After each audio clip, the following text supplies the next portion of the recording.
125তম বর্ষ পুজো আমাদের। আর আমাদের ঠাকুরটা যেটা বিসর্জন হয় না, এটা আমার 100 বছরের কাছাকাছি হতে চলেছে। পূর্বপুরুষদের কাছে যেটা শোনা হয়েছে আর কি, কৃষ্ণগোপাল পণ্ডিত যিনি এই ঠাকুরের প্রতিষ্ঠাতা, যখন বিসর্জন দেওয়া হয়েছিল তখন ওনার সেই সময় একটা সাপ আমাদের ঠাকুরের মাথায় উপরে এসে অবস্থান করার জন্য, তারপরে ওনার শারীরিক অজ্ঞান হয়ে পড়েছিলেন, নানান রকম এরকম কারণবশত আমরা বিসর্জন আর দিই না। সেই থেকেই এখনো পর্যন্ত আমরা এইভাবেই পুজো করে আসছি।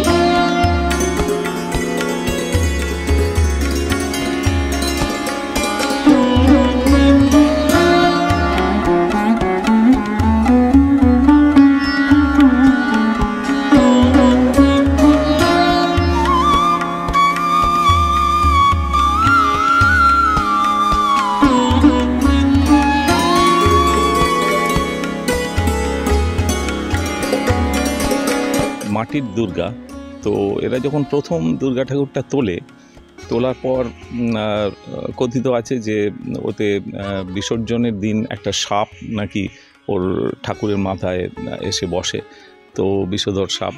তখন ওরা ডিসিশান নেয় তাহলে ঠাকুরটাকে মনে হয় ফেলা যাবে না, ভগবানের একটা যেটা ফেলতে একটা বাধা হচ্ছে, তো সেই ডিসিশান নিয়ে ঠাকুরটাকে ওরা রেখে দেয়। এবং তারপর থেকে মোটামুটি এতদিন ধরে ওই ঠাকুরটা প্রত্যেক বছর ওই রঙটাকে একটু চেঁচে আবার নতুন করে রং করে চক্ষুদান করে আবার পুজো হয় প্রত্যেক বছর, সেই ততদিন থেকে হয়ে আসছে। আমরা তো আমার তো 68 বছর বয়স, আমরা ছোটোবেলা থেকে দেখে আসছি সেই একই প্রতিমা একই কাটমার ওপরেই পুজো হচ্ছে।